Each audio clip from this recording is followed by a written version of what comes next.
신명기 11장 8절에서 15절 말씀, 구약성경 279페이지입니다. 8절에서 15절 교독하시겠습니다. 그러므로 너희는 내가 오늘 너희에게 명하는 모든 명령을 지키라. 그리하면 너희가 강성할 것이요 너희가 건너가 차지할 땅에 들어가서 그것을 차지할 것이며,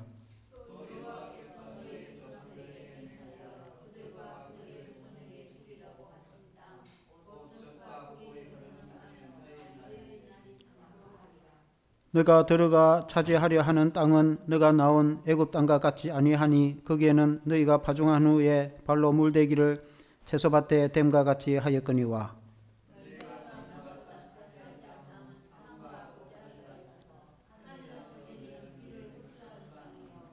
너의 하나님 여호와께서 돌보아 주시는 땅이라. 연초부터 연말까지 너의 하나님 여호와의 눈이 항상 그 위에 있느니라.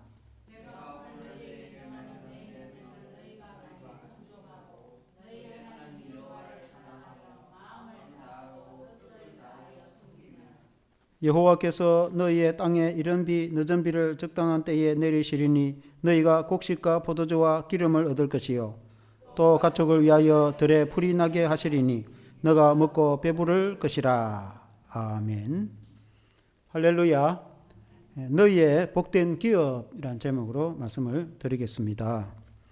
먼저 한번 그림을 띄워보시면은 하나님께서 이스라엘 백성들에게 기업을 주시겠다고 한 이제 이스라엘 땅이죠.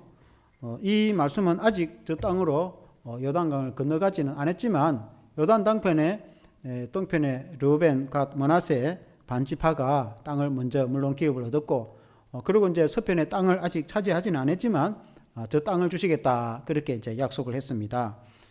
이 가나안 땅은 하나님이 주신 땅인데, 물론 저 위에도 사실 레바논과 유프라테까지, 그리고 남으로는 브엘세바 남쪽 광야까지, 그리고 동으로 요단강 건너 광야에 이르기까지, 서쪽으로는 서해, 다시 말해 지중해까지 이 넓은 땅을 하나님께서 주시겠다 그 약속을 한 땅인데, 이 땅은 원래 그 조상 아브라함과 이삭과 야곱에게 약속한 기업이죠.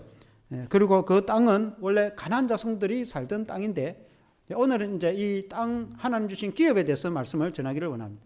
그 땅은 원래 이제 가나안 족속들이 살았는데, 가나안은 함의 자손입니다.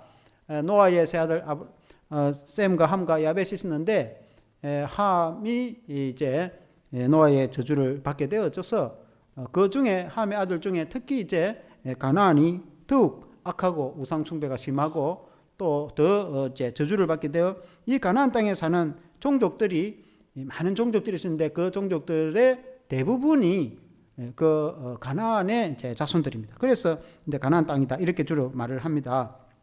그 땅을 하나님께서 그들을 심판하시고 하나님께서 이스라엘 백성들에게 주시겠다 약속을 한 땅이겠죠.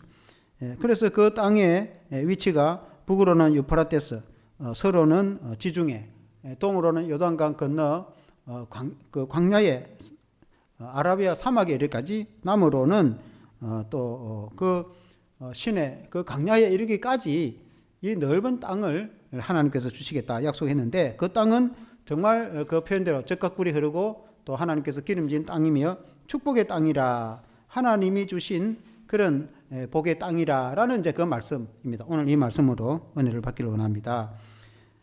첫째는 가나안 땅은 젖과 꿀이 흐르는 땅이라. 우리가 늘 그 말씀을 또 이렇게 듣기도 할 말씀이지만 그렇게 말씀했습니다.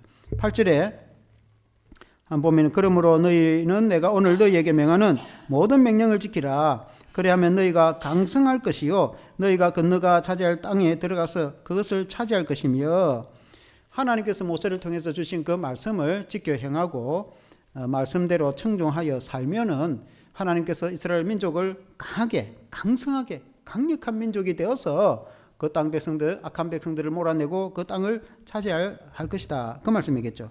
그리고 이어서 9절에 한번 같이 한번 읽어보겠습니다. 9절, 주구절이 되는 9절입니다. 9절 시작.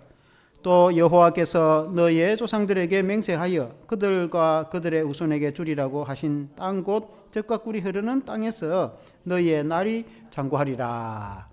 그러니까 젖과 꿀이 흐르는 그 땅에서 너희가 장수하고 장구하고 이렇게 복을 받게 될 것이다. 왜 그 땅을 젖과 꿀이 흐르는 땅이라고 이렇게 표현하는가? 젖이라는 것은 양떼와 소떼를 나와서 나오는 우유를 말합니다. 그러니까 이제 소떼와 양떼가 많아지고 번창하여서 그들이 이제 우유가 많게 될 것이다. 왜 그 젖이 많게 될 것인가? 그 땅은 기름지고 풀이 많아 초장이 많기 때문에 육축들이 번영하게 되는 것입니다. 우리가 알다시피 그 중동의 땅은 주변에 땅들이 사막이 많고 강야가 많고 풀포기 하나 보기 힘든 그런 땅들이 많습니다. 그러나 가나안 땅은 그렇지 않습니다. 가나안 땅은 갈릴리 호수도 있고 요단강도 있고 그리고 여러 지강도 있습니다. 그리고 그 산지가 있어가지고 사막지대는 산지가 없습니다. 그러나 그 땅은 산지 있어가지고 산의 골짜기에서 골짜기 물이 흐르고 그렇습니다. 날씨는 따뜻하죠. 산에서 물은 흘러내려오죠. 그러면 그 땅이 또 사료원 들녘을 비롯해서 얼마나 아름다운 초장이 많겠습니까? 그래서 아브라함 때도 푸른 초장에 양떼 소떼들이 많아가지고 번창하지 않습니까? 그와 같이 그 땅이 젖과 꿀이 흐르는 땅이다. 그렇게 표현합니다. 왜 꿀이 흐르는 땅이라고 표현하는가? 벌꿀이 있는 데는 꽃이 있는 데 벌꿀이 있습니다. 꽃이 많으면 저희들도 이제 꽃을 많이 키워본 적이 있는데 지금은 뭐 많이 키우지는 않습니다. 그 손도 많이 가고 시간도 많이 가기 때문에 꽃이 많으면은 화단에 꽃이 많으면은 벌들이 옵니다. 벌들이 와가지고 어떤 집도 지금 현재 우리 사는 집도 그런 적이 있어요. 처마 밑에 벌집을 지어가지고 요즘에는 말벌이 많습니다. 말벌은 크고 이게 이제 뭐 다른 나라에서 온 종인가 말벌이 꿀벌들을 확 잡아먹어버립니다. 꿀벌들이 하루 많으니까 이제 그 꿀벌들 잡아먹는 말벌들이 막 요즘 생기고 그런 데 보니 말벌은 큽니다. 말벌이 쏘이면 굉장히 무섭습니다. 그런데 이제 원래 꿀벌은 꿀을 생산하지 않습니까? 그 꿀이 벌이 많이 돌아다닌다는 것은 그 꽃이 많기 때문에 꽃이 없는 데는 벌이 없어요. 벌이 올 이유가 없어요. 이 꿀벌은 꽃에서 그 꿀을 따가지고 이제 생산하기 때문에 그래서 벌들이 많다는 건 꽃이 많다는 거예요. 꽃이 많이 핀다는 것은 그게 이제 풀이 잘 자라고 그 땅이 푸른 초장이고 하니까 꽃이 많은 거지 않습니까? 그 성경에 보면은 이 벌에 대해서 꿀에 대해서 언급이 되는 것이 많습니다. 시편에 하나님의 말씀이 꿀처럼 달고 꿀송이처럼 달고 이 이제 구약 성경에도 보면은 그 사울 왕 때에 블레셋과 전쟁을 할 때에 사울 왕이 백성들에게 어쨌든 경건하게 하기 위해서 명을 내리기를 전쟁 중에 금식을 선포합니다. 군인들에게 금식을 왜 잘 먹어야 전쟁을 하는데 하여튼 사울 왕이 금식을 선포합니다. 누구든지 먹게 되면 처단할 거다 그렇게 말합니다. 근데 마침 그때 왕자 요나단이 그 현장에 없었어요. 요나단은 그 명을 받지 못했습니다. 근데 요나단은 이제 자기 부하를 끄고 2명이 있어 적진 가운데 침투를 해가지고 아주 적들을 초토화시켜버리고 돌아옵니다. 그러니까 사울의 그 이 명은 듣지 못했습니다. 이 특수 요원이 돼가지고 절벽을 타고 올라가가지고 적진 깊숙이 들어가서 완전히 난장판을 만들어 놓고 돌아와서 큰 이 전공을 세우고 돌아온 것이죠. 근데 그렇게 이제 힘을 낸 이유는 가면서 꿀을 먹은 거예요. 그 이제 숯불에 꿀이 있어가지고 부하하고 부관하고 꿀을 먹으니까 요나단 왕자가 힘이 생겨가지고 그만큼 꿀이 많았어요. 그러니까 이제 꿀을 먹고 힘이 나가지고 적을 완전히 물리치고 돌아왔는데 왕이 왕제를 할지라도 음식을 먹은 자는 살려두지 않겠다니까 이제 요나단이 이제 죽게 된 거예요. 요나단이 이제 할 수 없이 이제 무릎 꿇고 왕이 이 왕자를 다른 사람도 아닌 왕자를 처단을 해야 될 상황이라 그때 이제 온 백성들이 군사들이 다 이제 말립니다. 요나단은 그 명을 듣지 못했고 모르는 상태였고 그러니까 왕이 명을 어긴 건 아닙니다. 그리고 적을 막 대거 물리쳐 가지고 전공을 크게 세운 장수이며 또 왕자인데 죄 없이 죽일 수는 없다. 그래서 이제 극구 만료해 가지고 요나단이 죽지는 않습니다. 나중에 전쟁 중에 이제 전사를 하긴 하지만 어쨌든 그럴 정도로 꿀이 이제 많았다는 것이죠. 신약 성경에도 보면은 예수님 공생의 시절에 세례 요한이 그 음식이 석청이었다 그렇게 말했지 않습니까? 낙타트로스를 입고 석청을 먹었다고. 석청은 야생꿀입니다. 그 야생꿀을 주식으로 먹을 정도로 그 꿀이 얼마나 많았으면은 들판에 생활을 하면서 야생 꿀을 먹고 살았단 말입니다. 그러니까 이 가나안 땅은 물론 이제 우리나라하고는 뭐 비교가 안 되지만은 여러 중동 지역에 있어서 그 가나안 땅은 날씨는 따뜻하죠. 물은 풍부하죠. 그러니까 그 주변에는 굉장히 푸른 초장이 많고 그래서 꽃이 많이 피고 사륜의 들녘 같은 경우는 꽃이 얼마나 아름답게 피는지 그러니까 이제 꿀들이 많고 벌들이 많고 꿀이 많은 거죠. 그래서 젖과 꿀이 흐르는 땅이다. 그 말은 기름지고 아름다운 좋은 목초지 초장이다. 그런 의미입니다. 하나님이 주신 기업이 그렇게 아름답고 하나님 주신 기업이 풍요롭고 좋은 기름진 땅이다. 기름진 기업이다. 오늘 우리들에게도 하나님 우리에게 주신 또 생업이라든지 하나님 우리에게 주신 자녀와 자손들이라든지 하나님 우리에게 주신 기업은 참으로 영광스럽고 아름다운 그런 하나님이 복을 주시는 것을 여러분 믿으시기를 바랍니다. 물론 궁극적으로 가나안은 천국을 상징하기도 합니다. 그러나 하나님의 영원한 나라 안식 천국을 상징할 뿐만 아니라 또 이 땅의 기름진 기업을 의미하기도 합니다. 두 번째는 이 땅은 비를 흡수하는 땅이라 이렇게 말했습니다. 10절에 먼저 보면은 너가 들어가 차지하려 하는 땅은 너가 나온 애굽 땅과 같지 아니하니 거기에는 너희가 파종한 후에 발로 물대기를 채소밭에 댐과 같이 하였거니와. 이게 이제 나일 강가의 애굽의 땅을 말합니다. 너가 출애굽했던 그 애굽 땅은 한번 지도를 한번 떼어볼 건데 제가 미리 그게 뭐 이거는 큰 중요한 게 아니라서 내가 안 띄웠는데 나일강이라 이집트에 가면 나일강입니까? 나일강은 이제 위도상으로는 남쪽에서 북쪽으로 흐르는데 남쪽에 아프리카에 높은 아프리카에 이제 이집트 남쪽에 수단이 있고 수단 남쪽에 탄자니아라든지 우간다, 케냐 세 개 나라가 같이 공유하고 있는 빅토리아 호수가 있습니다. 그 선교사님들이 그 호수를 발견해 가지고 리빙스톤이라는 선교사가 아프리카에 대지에 선교를 가지고 엄청나게 큰 호수를 발견하는데 그때의 영국 여왕이 빅토리아 여왕이 있어요. 그 영국 여왕의 이름을 따서 그 호수를 빅토리아라고 이름을 지었어요. 그 아프리카 하면은 세 개 나라가 겹쳐져 있는 그때한 이 빅토리아 호수가 있는데 거기서부터 이제 물이 흘러내려와 가지고 수단을 거쳐서 이제 위도상으로는 북쪽으로 흐르죠. 그러나 산에 높은 곳은 낮은 쪽으로 흐르겠죠. 나일강이 흘러서 이집트까지 옵니다. 이집트의 주변의 땅은 다 사막인데 나일강 흐르는 거기에만 이 강이 흘러서 땅이 기름진데 강이 와서 이집트의 그 바다에 이 지중해에 가기 직전에는 삼각지처럼 강이 범람을 해가지고 퍼져버립니다. 그러니까 이제 물이 흘러 넘치니까 그 기름진 땅인데 아주 고대 옛날 사회는 거기에 물이 이제 흘러 넘치가지고 적적하게 마르면 거기에 씨앗을 뿌려놓으면은 하도 날씨가 따뜻하니까 그냥 곡식이 번창하면은 이 노예들을 시켜가지고 수확을 해서 그 이집트 그 근방에 이제 큰 문화와 이제 사람들이 번창하게 되었는데 이 이스라엘 백성들이 그때 노예로 있고 할 그 시기에는 그 아주 무식한 방법에서 조금 발전해서 농경지를 경작을 해가지고 이제 이 강이 범람해가 오는 것도 있지만은 물이 조금 덜 들어오는 데는 물레방아 돌리듯이 옛날에 우리 이제 어릴 때 보면은 물을 이제 발로 밟아가지고 물레방아 돌리듯이 물을 갖다가 퍼 올려가지고 이쪽 강의 물을 이쪽 논으로 퍼 올리는 거예요. 이 논을 경작을 해놓으니까 퍼 올려가지고 그래서 농사를 지은 겁니다. 이게 이제 이집트 너희가 살던 이집트의 땅이 그렇다고 하면 그 나일 강가도 사실 기름진 땅입니다. 다른 저 사막이나 광야지대에 비하면 나일 강가는 얼마나 기름지고 풍성한 땅입니까? 그게 발로 밟아가지고 물을 떼가 농사 짓는 곳이라고 하면 너희가 가서 차지할 이 가나안 땅은 그렇지 않다. 그런 의미입니다. 그럼 어떤 땅인가? 11절에 보면은 한번 같이 한번 읽어보겠습니다. 11절 시작.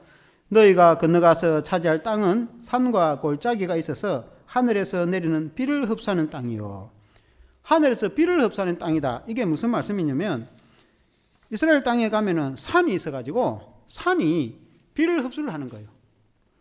우리나라에도 비가 오면은 산에 나무들이 많아가지고 그걸 물을 딱 나무들이 머금고 있다가 계속해서 물을 흘러내려 보면은 골짜기에서 물이 계속 흘러내립니다. 지금 현재 우리나라 같은 경우에는 뭐 전에도 말씀드렸지만 시골에 거의 모든 시골에는 댐을 다 저수지를 다 만들어 놨습니다. 저희 고향 같은 경우에는 뭐 저희 아주 어릴 때부터 거의 전부 다 댐이 있어가지고 그러면 언제든지 농사 짓 때면은 댐물만 여면은 물을 흘러가지고 물이 없어가 농사를 못 짓는 적이 없어요. 그 넓은 땅이 다 농사를 짓고 그랬는데 그러니까 지금은 제가 이 시골에 한 번씩 가보면은 다 웬만한 데는 이제 댐이 있는데 이 산에서는 물이 이제 흘러내려오는 거예요. 그 산 골짜기 왜 골짜기에 냇가가 많겠습니까? 산은 그 나무와 그 안에서 산이 물을 머금고 있다가 계속 흘러내려 보내주는 겁니다. 그러면 골짜기와 그 밑에 땅은 기름지고 농사를 잘 짓게 되는데 이스라엘 땅이 그렇다는 것입니다. 나일 강가와 비교도 안 되는 땅이다. 그 말은 나일 강가보다도 더 기름진 땅이다. 그런 이제 말씀인 겁니다. 하나님이 주신 가나안 땅이 그런 이제 좋은 땅임을 이렇게 이제 말씀하시는 거예요. 그래서 기름진 땅이며 하나님께서 이른 비와 늦은 비를 주시는 땅이라. 그렇게 이제 하나님께서 때에 따라 비를 내려주시고 그 비가 산에서 머금고 있다가 골짜기를 통해서 물이 흘러내려와서 농사를 짓는 땅이기 때문에 그 땅이 기름지고 번창하다는 이제 그런 말씀입니다. 그래서 11절 말씀처럼 너희가 건너가서 차지할 땅은 산과 골짜기가 있어서 하늘에서 내리는 비를 흡수하는 땅이다. 그 비를 흡수하는 땅이 되어서 얼마나 좋은 땅인지. 그리고 이제 그 이스라엘 땅은 북쪽에 가면은 헐몬 산이 있어가지고 헐몬 산은 아주 높은 산입니다. 그러니까 아무리 여름이 돼도 눈이 다 녹지 않습니다. 그러니까 사실 눈이 있습니다. 그러니까 이제 봄 되면 눈이 녹기 시작하고 물이 흘러내려오면은 그게 갈릴리 호수까지 물이 와가지고 갈릴리는 이게 짠물이 아니고 민물은 농사를 짓는 물이 아닙니까? 그러니까 갈릴리 호수가 얼마나 큽니까? 그 사막 같은 중동에 그런 엄청난 그 호수가 사람들도 먹지만은 그 농사를 짓잖아요. 그 물이 또 넘쳐가지고 계속 눈이 내리니까 물이 넘칠 수밖에 없어요. 물이 넘쳐가 흘러내려가면 그 요단강이 아닙니까? 요단강이 흘러서 사이까지 내려가는데 그 요단강가에는 기름진 땅이겠죠. 그리고 이제 요단강만 있는 게 아니고 그 지강들이 또 좀 있죠. 그러니까 이제 그 땅이 강이 흐르는 땅이며 또 이슬이 머금어서 그 강물을 언제든지 흘러내려주는 그런 이제 땅이라고 소개를 하고 있습니다. 하나님이 주신 축복의 땅이다. 세 번째는 하나님께서 비와 이슬을 내리시는 땅이다. 그렇게 소개를 합니다. 12절 말씀을 한번 같이 읽어보겠습니다. 12절 시작. 너희 하나님 여호와께서 돌봐주시는 땅이라 연초부터 연말까지 너희 하나님 여호와의 눈이 항상 그 위에 있느니라. 그 땅은 하나님이 돌보시는 땅이다. 그리고 하나님이 돌보시는 게 제일 중요하겠죠. 그 다음에 이제 13절에 뭐라고 말씀했는지 한번 같이 읽어보겠습니다. 시작. 내가 오늘 너희에게 명하는 내 명령을 너희가 만일 청종하고 너희의 하나님 여호와를 사랑하여 마음을 다하고 뜻을 다하여 섬기면 그렇게 말이죠. 그러니까 이 하나님 주신 아름다운 땅, 하나님의 돌보시는 이 땅에서 너희가 풍성한 곡식과 양떼와 소떼가 번창하고 이스라엘 기업이 창대하게 될 것인데 너희가 하나님의 말씀에 청종하면 모세를 통해서 주신 하나님의 그 말씀을 듣고 순종하면 그 땅을 차지하게 되고 그 땅에서 그 창대하고 풍성하게 복을 받게 될 것이다. 그런 말씀입니다. 근데 그 말씀을 조금 더 구체적으로 소개하면 14절에 한번 같이 읽어보겠습니다. 14절 시작. 여호와께서 너희의 땅에 이른 비 늦은 비를 적당한 때에 내리시리니 너희가 곡식과 포도주와 기름을 얻을 것이요. 그렇게 말합니다. 여기 보면은 하나님께서 이른 비와 늦은 비를 내린다고 말해요. 이른 비라는 것은 이스라엘 백성들에게 있어서는 이 시절이 우리하고는 좀 다릅니다. 그 위도가 다르다 보니까 우리는 약간 추운 지방에 살고 그건 뜨거운 지방에 살기 때문에 비가 겨울이 다 돼가면 비가 온단 말이에요. 우기라고 합니다. 그러니까 이제 지금쯤 그러니까 가을에서 겨울 넘어갈 그때에 비가 오기 시작하는 거예요. 근데 그게 이른비입니다. 그 이른비가 내리면 땅이 얼마나 기름집니까? 그 땅을 갈고 그리고 그게 씨를 뿌리는데 그게 이제 밀입니다. 밀. 자기들 밀가루를 먹게 되면 밀이 주식이 되는 거죠. 그러니까 우리가 생각하는 간염학은 좀 다릅니다. 그 이른비가 겨울에 내리는 비가 초겨울에 내리는 비가 이른비입니다. 그 초겨울에 그 씨를 뿌리는 거예요. 그게 밀과 보리입니다. 우리 같으면은 겨울 농사죠. 옛날 우리 어릴 때 보면은 지금은 보리 농사 짓는 사람이 많지 않은데 우리 어릴 때는 보리 농사를 많이 짓어요. 그러면 겨울에 이제 한 번씩 들판에 나가면 아주 추운 겨울에 그 들판에 파릇파릇하게 싹이 나는 게 있는데 그건 뭡니까? 보리입니다. 보리. 보리는 그 추운 겨울을 뚫고 나오더라고요. 그러니까 이제 밀과 보리는 그런 겁니다. 그러니까 우리는 이 보리가 추운 겨울에 올라오는데 그 남쪽에는 겨울이라고 해서 그렇게 춥지가 않죠. 그러니까 이 기름진 땅에 비가 오고 나서 밀이나 보리가 자라나기 시작하는 거죠. 겨울을 지나면서. 그러고는 이제 3월 봄이 되면은 그거 크게 자라겠죠. 엄청나게 이제 아마 자라겠죠. 곡식이 이제 뭐 익어가고 그렇게 하는 겁니다. 봄 되면. 그래서 이제 여름이 되기 전에 수확을 해야 되니까 우리나라를 치면 봄 농사를 수확하는 택이죠. 거기 이제 그래 되기 위해서 이제 이게 한참 자랄 때 그때 3월 이때 이제 봄에 비가 오기 시작하는 거예요. 그게 이제 늦은 비입니다. 늦은 비. 그러니까 이제 사람으로 치면은 어릴 때에 먹고 우유 먹고 뭐 얼마나 우유를 막 꿀꺽꿀꺽 먹으면 그렇잖아요. 요즘에 한 번씩 영상에 가끔 보면은 양이라든지 강아지라든지 그렇게 이제 좀 강아지라든지 이런 반려동물을 좋아하는 이런 사람들은 또 그런 사람 또 키우는가 봐요. 강아지 키우고 또 강아지 보면 얼마나 예쁩니까? 그 강아지를 새끼 나가지고 이렇게 막 먹고 자라는 그런 거를 또 한 번씩 영상에 올리는 사람도 있어요. 그러면은 이제 강아지든 또 어린 아이도 마찬가지고 얼마나 우유를 막 불컥불컥 이렇게 먹고 그렇게 하잖아요. 이렇게 어릴 때에 이제 이렇게 식물도 이렇게 먹고 자라지만 컸을 때 청년기에 우리가 청년 대학생들 얼마나 먹습니까? 한참 먹고 막 키가 크고 그렇게 할 때 시기거든요. 그래가지고 이제 어른이 되지 않습니까? 또 양떼나 소떼도 마찬가지겠죠. 어릴 때는 그렇지만 이제 진짜 큰 소가 되기 전에 그러면 풀을 얼마나 먹겠습니까? 그와 같이 곡식도 이제 안에 이제 그게 연결하기 위해서는 그야말로 이제 영양습 전려야 되는데 그때 늦은 비가 오는 거죠. 비가 봄에 막 내리면은 그러고는 풍성한 곡식이 이제 알곡으로 맺혀가지고 여름이 되기 전에 수확을 거두고 이제 타작을 하는 것입니다. 그와 같이 하나님께서 이른 비와 늦은 비를 주셔서 곡식이 풍성하게 하신다는 이제 그런 말씀입니다.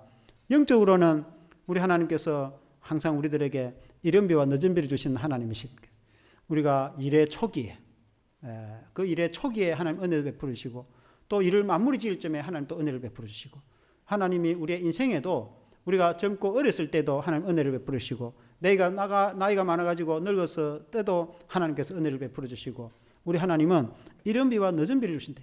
하나님께서 때를 따라 은혜를 베풀어 주시는 것이죠. 때라는 것은 하나님께 속한 것이고 하나님의 시간을 주관하시는 분이시죠. 그래서 하나님께서 적당한 때에 적당한 은혜를 베풀어 주시는데 우리 하나님은 좋으신 하나님이신 줄로 믿습니다. 그리고 이스라엘 백성들에게 농사를 짓는 데서 그 땅에 기름진 땅에 이른 비와 늦은 비를 주셔서 곡식과 포도주가 풍성할 것이다. 하나님 주신 기업의 땅이 얼마나 아름답습니까? 하나님의 주신 기업은 우리가 이 영원한 안식, 영원한 천국을 의미하기도 하고 가나안 땅에 들어가서 안식하는 이스라엘 백성들이 광야를 지날 때는 천막을 치고 이동을 하고 이주를 했지만은 가나안 땅에 들어가서는 정착을 하고 안식하고 그렇게 하는 것과 같이 우리의 인생이 나그네 인생길인데 언젠가 우리가 영원한 천국 가서 영원한 안식을 누리게 되는 그런 안식을 의미하기도 하고 가나안 땅에서 안식하듯이 우리가 가정에서 또 우리가 신앙 안에서 근본적으로 우리가 그리스도 안에서 안식하게 되는 것이죠.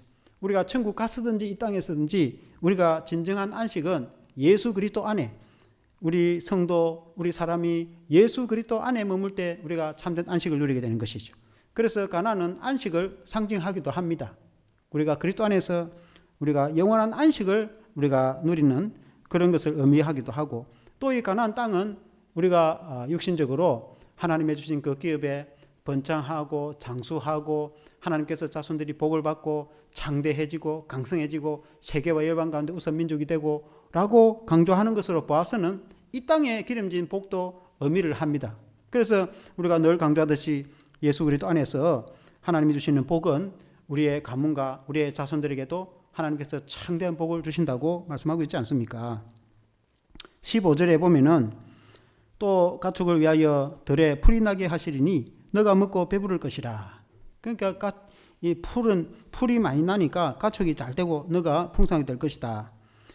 우리가 이제 구약 성경에 보면은 아브라함 때에 아브라함이 조카 롯을 동행하여서 이주해 오지 않습니까? 가나안 땅에 살다 보니까 소떼 양떼가 많아져 가지고 아브라함의 종들과 롯의 종들이 다투게 됩니다.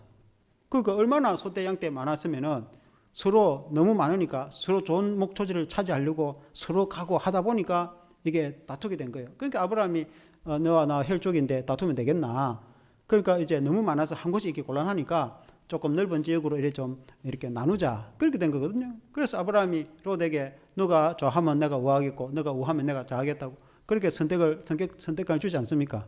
조카 롯이 요단 동편에 보니까 그 소돔 땅이 얼마나 그 전에는 해도 기름지고 그런 푸른 땅이거든요. 그러니까 이제 육신의 눈으로 보고 그 땅을 갔지만 아브라함은 가나안 땅에 머물렀어요. 그 자손이 가나안 땅을 복을 받게 되었다. 성경에 그렇게 말씀하고 있는데 그렇게 아브라함 때도 그렇게 풍성한 기름진 땅이었고 또 하나님이 아브라함과 함께 했기 때문에 그 가축과 소떼들이 병들지 않고 풍성한 육축이 늘어나게 되었고 그와 같이 하나님이 그 아브라함에게 약속하실 대로 이스라엘 자손들이 그 땅에 차지해야 갈 그 땅은 원래부터 기름지고 풍성한 조건이 좋은 땅이기도 하지만 하나님께서 함께 하셔서 이스라엘 백성들에게 복을 주시면 그 풍성한 이 초장과 육축에 복을 주신다고 성경에 말씀하고 있는 것입니다.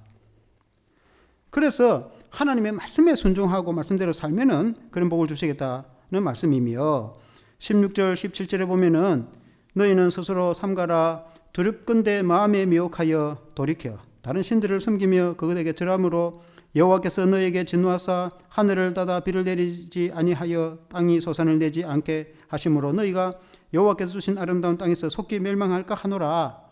그러니까 그 땅에서 하나님을 잘 섬기고 말씀대로 살면은 다행인데 만일에 하나님 은혜를 까마득히 다 잊어버리고 그 홍해를 건너서 기적 가운데 구원을 받고 광야에서 마나와 메초기를 먹고 구름기둥 불기둥으로 인도함과 보호를 받았음에도 불구하고 그 가나안 땅에 들어가서 모세를 통해서 주신 하나님 말씀을 까마득히 잊어버리고 하나님 섬기는 것도 잊어버리고 은혜도 까마득히 잊어버리고 그 땅에 그 신들 바알과 아세라와 그 사람이 만든 신들을 섬기고 우상을 숭배하고 하나님을 진노케 하면 하나님께서 이전에 가나안 거민들도 심판했지만 하나님이 진노하여서 이스라엘 백성들도 심판하게 될 것이다.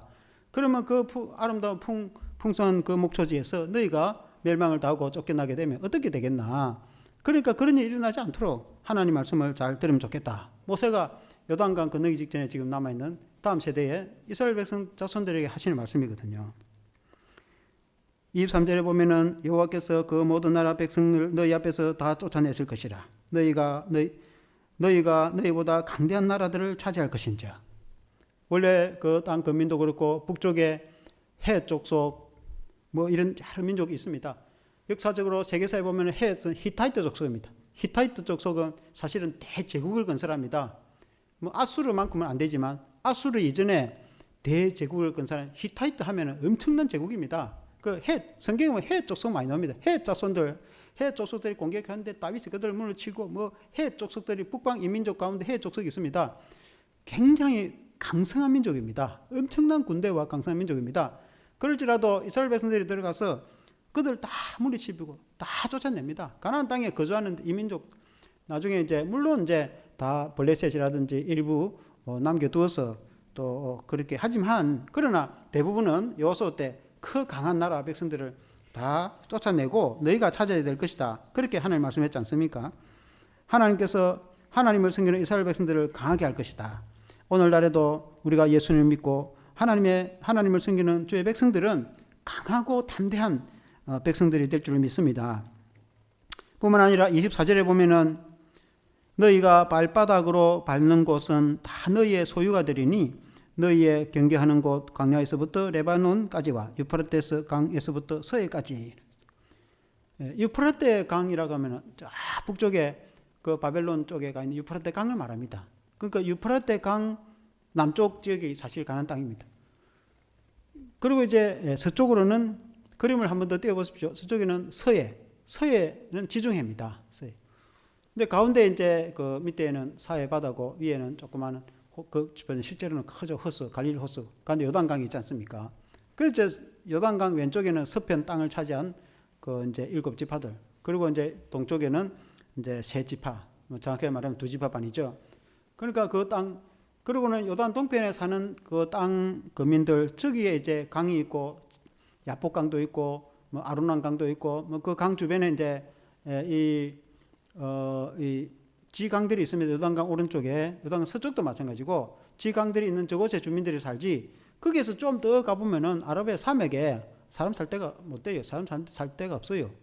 그러니까 이제 그 강 끝, 이제 사람 살만한 데까지를 말하는 겁니다. 그리고 남쪽에는 저 광야 끝내는 사막지대 사람 살지 못합니다.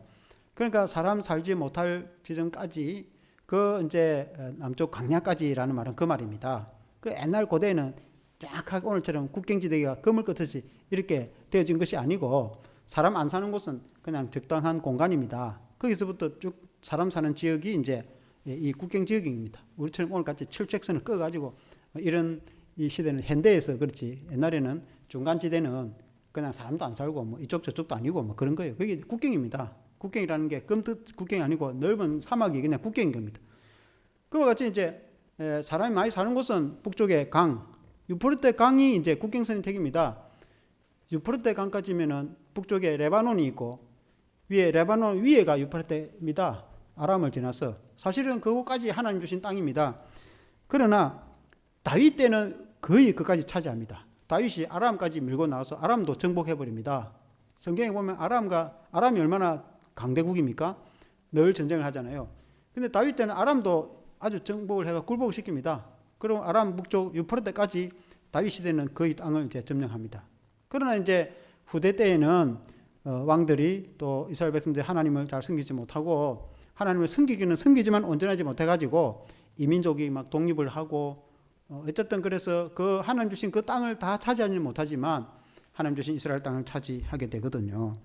그래서 하나님이 주신 땅은 중간에 갈릴리 호수도 있고 요단강도 있고 그리고 그 목초지가 기름지고 넓은 땅이고 그 중동의 대부분 다른 땅들은 아라비아 사막같이 황량한 사막 아니면 광야인데 그 이스라엘 땅은 산지가 있고 기름진 초장이지 않습니까? 하나님 주신 이 땅이 얼마나 축복의 땅인가 그런 말씀이 그 성경에 구구절을 나누는데 이 말씀대로 예수를 믿고 하나님을 섬기는 성도들은 그 기업이 생업이 기름지고 복되고 그 가문과 자손이 복되고 하나님을 잘 섬김으로 우리가 영원히 천국 가서 이 땅에서 주를 위해서 헌신하고 수고해서 영원한 안식을 얻어서 영원한 천국에서 의의 멸류관 생명의 멸류관을 받아서 우리가 안식하고 또 가나안에 안식하듯이 복을 받겠지만은 이 땅에서도 우리가 예수를 믿고 하나님 자녀로서 우리가 신앙과 말씀대로 살면은 우리는 연약하지만 하나님이 우리를 강성하게 하고 우리와 우리 자손들을 강하게 하고 열방과 세계 가운데 우선 민족으로 삼으시고 하나님께서 복을 주신다고 성경에 말씀하고 있는 것입니다. 그래서 구약의 이스라엘 백성들은 하나님의 백성들은 구약의 이스라엘 백성들이라고 한다면 오늘 신약에 있어서의 하나님의 백성들이요 자손들은 영적 이스라엘인 예수 그리스도를 믿는 성도들이 아니겠습니까? 그러니까 오늘 우리들에게 주시는 그런 말씀이라고 믿습니다. 결론적으로 너를 당할 자가 없으리라 그렇게 말씀했습니다. 25절에 한번 같이 읽어보겠습니다. 25절 시작. 너희의 하나님 여호와께서 너희에게 말씀하신 대로 너희가 밟는 모든 땅 사람들에게 너희를 두려워하고 무서워하게 하시리니 너희를 능히 당할 사람이 없으리라. 그 땅 거민들이 약한 사람들이 아니고 강성한 사람들인데 그들이 너희를 두려워하게 될 것이다. 이스라엘 백성들이 원래부터 강한 사람들이 아닙니다. 애굽에서 노예 생활을 하던 그런 사람들입니다. 그런데 하나님이 함께 하시고 하나님이 그들을 구출하시고 하나님께서 그들을 이끄시고 인도하시고 하나님이 가나안 땅에 들어가서 하나님이 함께 하시니까 하나님 때문에 그 가나안 거민들이 이스라엘 백성들을 보면은 두려워하고 여리고 성 사람들이나 그 라합의 고백처럼 그리고 그 거민들이 사시나무 떨듯이 이스라엘 백성들을 두려워하였다. 그렇게 성경에 말씀하고 있지 않습니까? 그와 같이 하나님을 공경하고 하나님을 섬기는 성도를 세상의 사람들이 두려워하게 될 것이다. 예수님을 믿고 하나님의 자녀된 우리 성도는 하나님께서 강한 민족으로 만들어 주시는데, 우리가 그 강한 민족이 되어서 우리가 하나님을 섬길 때 그 말씀과 신앙대로 살아가기만 하면, 그걸 우리식으로 표현하면 예수 그리스도 안에 거하기만 하면, 우리가 예수 안에서 믿음과 신앙과 말씀대로 살기만 하면 하나님께서 우리에게 강한 민족이 되어서 세상을 이기는 그런 주의 백성들이 되리라 말씀하셨습니다. 승리하는 신앙이 되기를 주 이름으로 축원합니다. 한번 기도하겠습니다. 하나님 아버지, 오늘 이 이스라엘 백성들에게 약속하신 그 가나안 땅은 참으로 기름진 땅이요 하나님이 주신 기업인 줄로 믿습니다. 그야말로 젖과 꿀이 흐르는 땅이요 이슬이 비가 내리는 땅이요 산지가 많아서 골짜기 내가 형성되어지고 또 물이 흐르는 땅이라. 목조지가 풍성하여서 소떼와 양떼들이 번창하는 그런 땅이라 성경에 말씀하고 있습니다. 하나님 아버지, 과연 하나님 우리에게 주신 기업과 생업이 또 이런 기름진 복인 줄로 믿습니다. 하나님께서 이스라엘 백성들과 함께하여서 그 땅에서 안식하여서 하나님께서 그 땅의 백성들이 장구하게 하시듯이, 하나님이 우리가 예수 안에서 영원한 가나안인 천국에서 우리가 영원한 참된 안식과 평안을 누리겠지만, 또한 이 땅에서도 하나님께서 복을 주셔서 창대한 그런 민족이 되게 해주시는 줄로 믿습니다. 예수 그리스도를 믿고 하나님을 공경함으로 믿음과 신앙과 말씀대로 살아가며 그 말씀을 청종하며 살아가는 성도들에게는 그 가문에 하나님께서 복을 주셔서 그 모든 자녀와 자손들이 세계와 일반 가운데 머리가 되고 꼬리가 되지 아니하고 우선 민족이 되고 하나님께서 창대한 복을 주시겠다고 말씀하셨습니다. 하나님 아버지, 우리가 구약의 이스라엘 백성들이 하나님의 자녀들이라고 하면 신약에 또 우리가 영적 이스라엘 우리 예수 그리스도 안에 있는 성도들이 하나님의 자녀요 하나님의 백성이 되어서 이 복을 받게 하여 주시옵소서. 예수 그리스도 이름으로 기도합나이다. 아멘.